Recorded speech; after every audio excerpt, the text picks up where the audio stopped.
Ler, levantar as vozes das crianças, ouvir, sustentar o espaço das suas perguntas, transformar. Tudo bom, Johan? Tudo bom, Amelie? Oi, finalmente eu consegui entrar. Oi, Ana! Nossa, Mi, tem um gato aí! O livro de hoje é tão surpreendente, gente. Isso me deixa curiosa. Essa é a série Criança Lê, Literatura e os ODS da Agenda 2030 da ONU.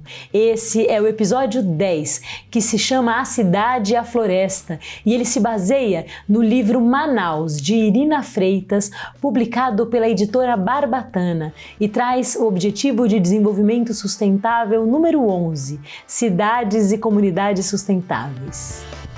Hoje a gente vai olhar junto a região norte a partir da capital, que é Manaus. Manaus é incrível. O que vocês acham que tem em Manaus? Fala o que vem à cabeça, para ver se depois a gente olha... Árvores, muitas árvores. Muitas árvores, verdade. O que mais? O Rio Amazonas. Rio Amazonas, o que mais? Pouquinhas casas. A Amelie, tem muitas casas. A gente pode ver bichos silvestres interagindo com a cidade, porque a floresta e a cidade são muito próximas. O rio, ele passa pela cidade e pela floresta. Então, assim, tem escola de barco, tem rua de água. A floresta e a cidade estão integradas como a gente nunca viu. Pessoal, alguém tem família de lá? Vocês conhecem que música que dança em Manaus? Que comida que come em Manaus? Quais são os perigos? Qual que é a vida das pessoas? Então vamos direto para o livro, gente. O que vocês estão vendo aqui, gente? Manaus. É uma rede. Uma rede. Com um cara deitado e dois macacos roubando as coisas deles. Ô, Mi, Manaus. Um pássaro. Isso, essas bolinhas aqui, ó. Essas bolinhas vermelhas. Sabe o que é isso, gente? Eu sei. É Guaraná. Exatamente, Beatriz. Exatamente, Miguel. É Guaraná. Gente, é muito comum dormir nas árvores, é muito comum dormir nas redes. Tem algumas embarcações que andam pelo rio, como ficam muitos dias, elas levam a comida e elas colocam as redes, assim, uma rede do lado da outra. E esse hábito vem da onde, gente? Que povo que inspirou esse hábito? Africanos. Algumas africanas, talvez, mas as indígenas brasileiras que moram perto da floresta dormem nas redes. As redes fazem duas proteções. Vocês sabem quais são? Quais? Os bichos não sobem nas redes, então a gente está mais elevado. A segunda proteção é que essas redes dá para você se enrolar que nem um casulinho, então se protege um pouquinho dos mosquitos também. Agora vamos ver. Olá, gente, o que vocês veem? Como é que é esse lugar? Eu tô vendo uma onça pintada.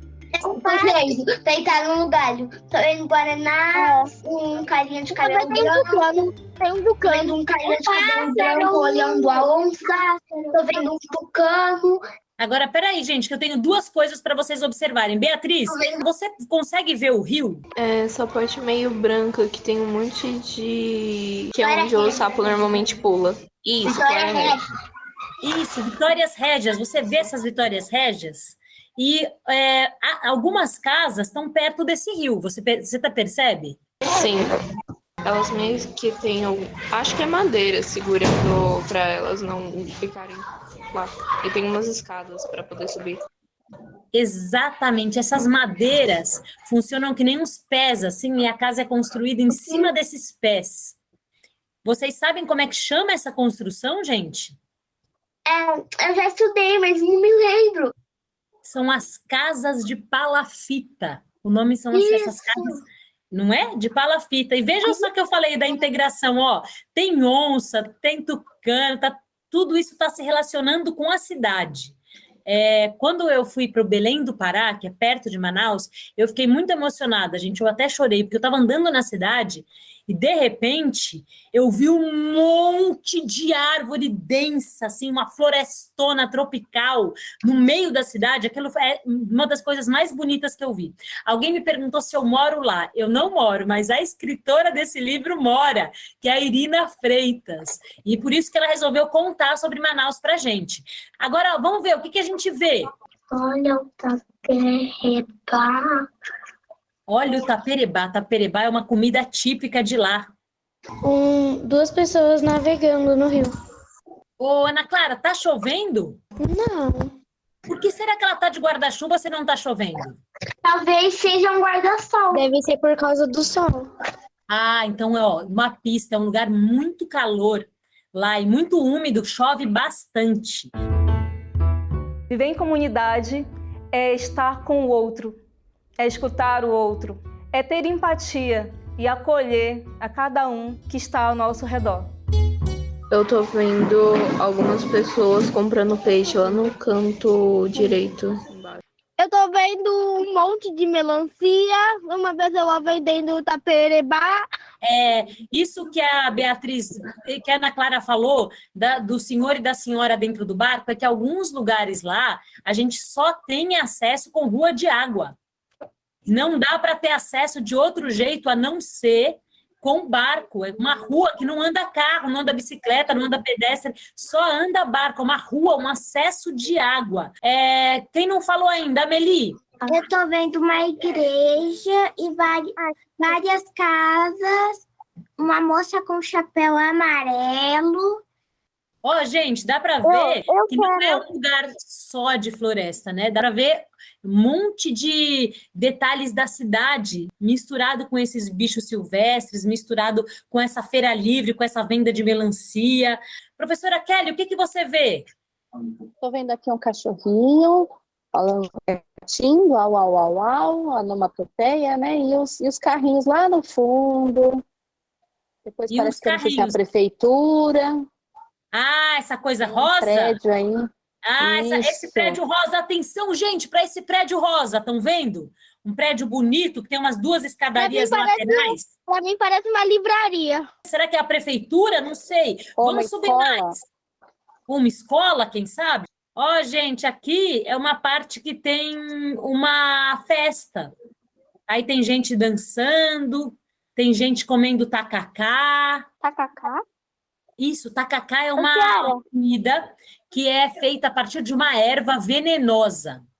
Se você comer a erva, você pode morrer. Então, existe uma tecnologia indígena que cozinha a erva por 7 dias e só depois de 7 dias é que a erva está pronta para o consumo sem fazer mal para as pessoas. Então, quem conhece o jambu? Não confunda jambu com jambo. Jambo é uma fruta. Alguém sabe o que é o jambu? Não. Jambu é uma planta, uma erva, que você coloca na comida e faz a sua língua formigar. Professora Kelly, parece uma coisa doida. A língua formiga, o céu da boca formiga, fica tudo assim, blá, blá, blá, blá, blá, você fica com a boca anestesiada. Sabe quando você vai no dentista que toma anestesia? Parece que anestesia toda a boca da pessoa, uma coisa muito doida. E tem uma moça do Belém do Pará, uma senhora, que se chama a Dona Odete, que canta uma música que diz assim: o jambu treme, treme, treme, o jambu vai subindo, vai descendo, vai subindo. Sou quase um universo à parte. Estou localizada no extremo norte do Brasil, entre os 2 grandes rios, o Negro e o Amazonas, e cercada pela floresta amazônica. Uma cidade flutuante, com ritmo próprio e atrasada na maior parte do país. Afastada. Em mim, tudo são cores, cheios de sabores,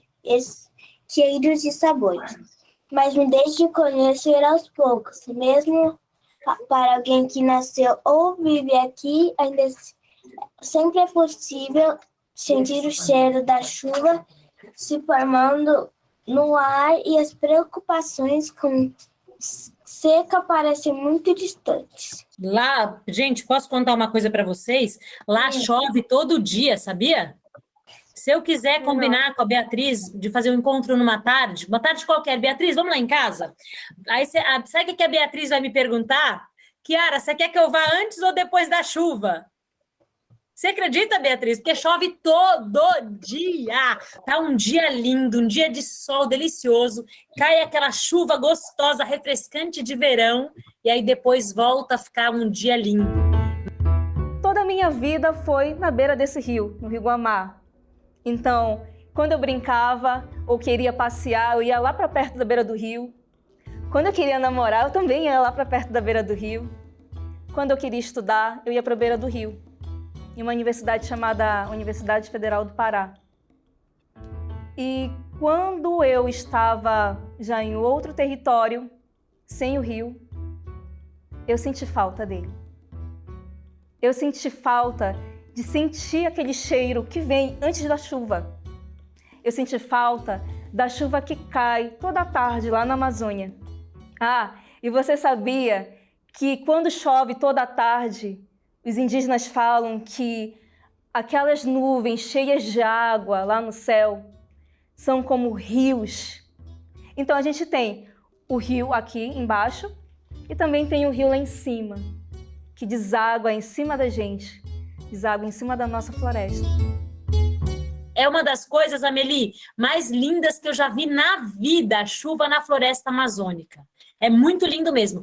É do saber de todos que a floresta à minha volta é uma biodiversidade enorme.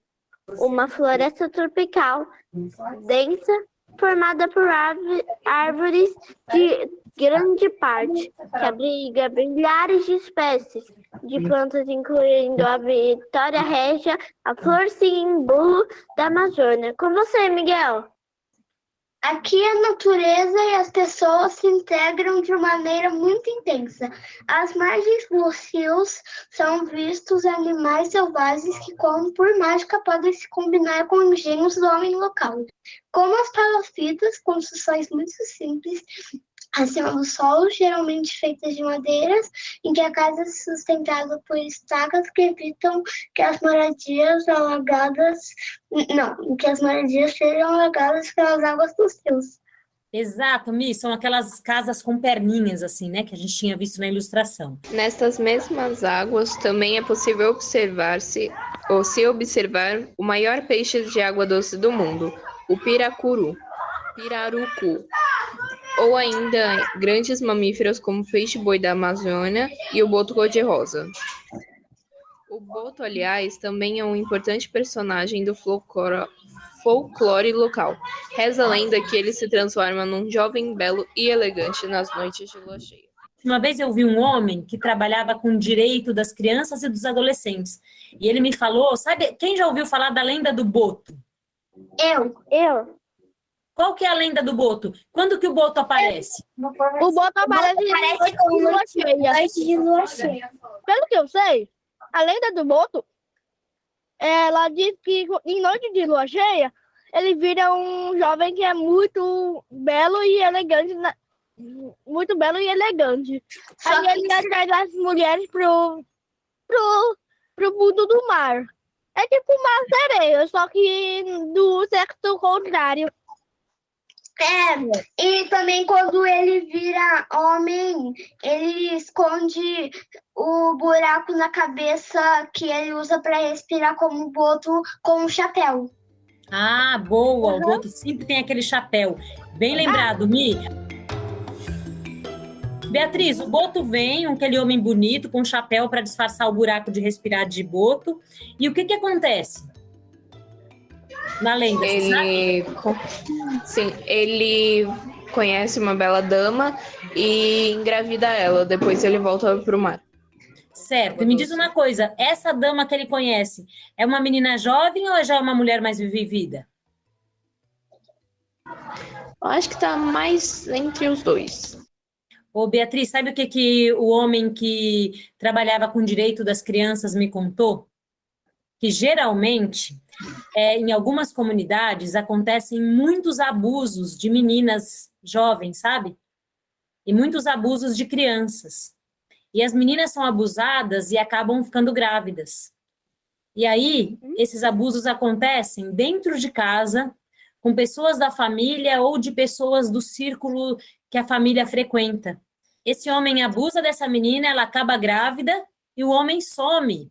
E ninguém sabe quem é o pai dessa criança, porque ninguém quer contar, né, que é fruto de um abuso. Aí falam que foi o boto, exatamente, o boto, esse homem mágico que apareceu, engravidou a menina e sumiu do nada, Beatriz. Na verdade, essa lenda esconde casos de abuso, muito comuns no Brasil todo e também muito comuns nessa região. Mas no folclore, a parte que vem de fora quase não acredita que, em meio a tanta fauna e flora exuberantes, também sou uma cidade grande, a maior da região norte. Ou onde os abundantes rios que passam por mim têm tanta vida que são o lar de tantos peixes como o pirarucu e o jaraqui, que após serem pescados chegam fresquinhos ao porto de manhãzinha para serem vendidos no Mercado Municipal Adolfo Lisboa, que é uma joia da minha arquitetura, que foi inaugurado em, atenção, rufem os tambores, 1883, no estilo Art Nouveau, que é um estilo que imita os europeus, assim, imita uma arquitetura europeia. Além do ótimo lugar para tomar um típico café da manhã com frutas da região, tapioca, você pode ainda pedir um X-caboquinho, que é um sanduíche típico da Amazônia, que leva pão francês, queijo coalho, banana frita e tucumã, que é um frutinho avermelhado e delicioso. Gente, são muitos sabores diferentes que a gente não conhece. Quem já comeu queijo coalho? Queijo coalho é mais... Tem muito Eu adoro queijo coalho. Eu também. Os meus moradores fazem graça ao observarem a confusão dos turistas que chegam até mim acreditando encontrar apenas a selva e, em vez disso, se deparam com uma cidade com traços de um pássaro rio, que tem como cartão postal o Teatro Amazonas. Professora Kelly, a gente estava diante do grandioso Teatro Amazonas, que é um dos maiores e mais lindos teatros brasileiros da época da borracha, a época que estava com muito dinheiro nessa região. Os europeus fizeram um teatro para frequentar, era frequentado por quem tinha muito dinheiro e tal, não sei o que, e virou um teatro que é um patrimônio histórico tombado da cidade, que hoje, teoricamente, muita mais gente tem acesso, que é esse teatro cor-de-rosa lindíssimo. Sou uma cidade moderna, mas com a realidade ainda tão próxima da natureza à minha volta, que é fácil esquecer que essa não é a regra de grande parte das regiões metropolitanas. Sorte minha. Quem ficou com vontade de pegar um avião e ir para esse lugar, levanta a mão.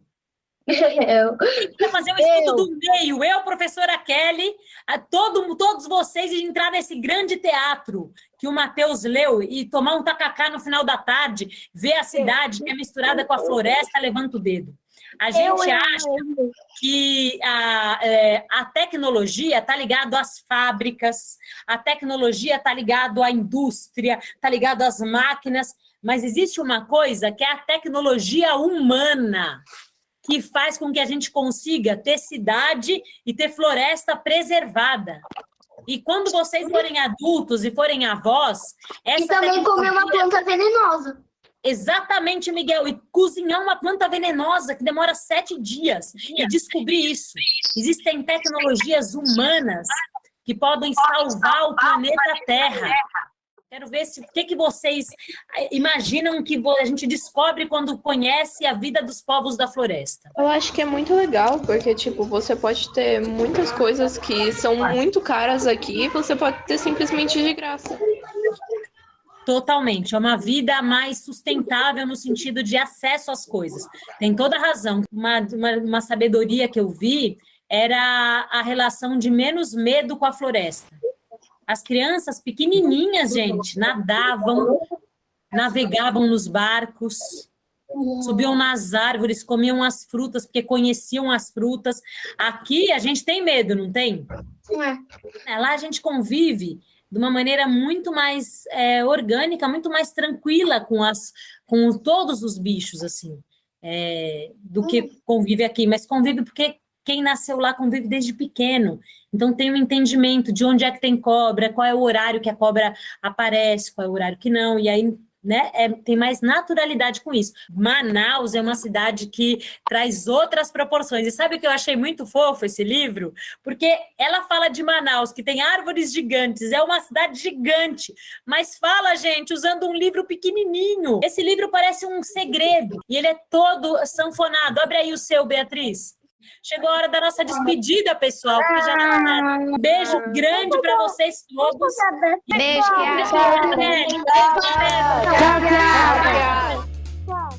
A experiência que você assistiu aqui faz parte do desejo de ampliação desse debate, de colocar no centro do espaço de leitura o Objetivo de Desenvolvimento Sustentável número 11, cidades e comunidades sustentáveis. Como é que a gente faz para ativar essa discussão, para chamar toda a sociedade civil, a escola, a família, os usuários? E como é que a gente pensa uma articulação entre diferentes espaços de leitura? Como é que os territórios se comunicam? Dá para fazer sarau, encontros, clubes de leitura e muitas outras ações. O importante é construir um caminho até 2030. Parece que tá longe? Não tá, não. Vamos juntos!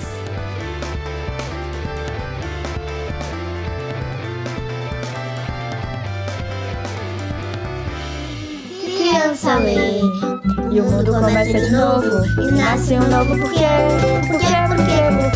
Criança lê.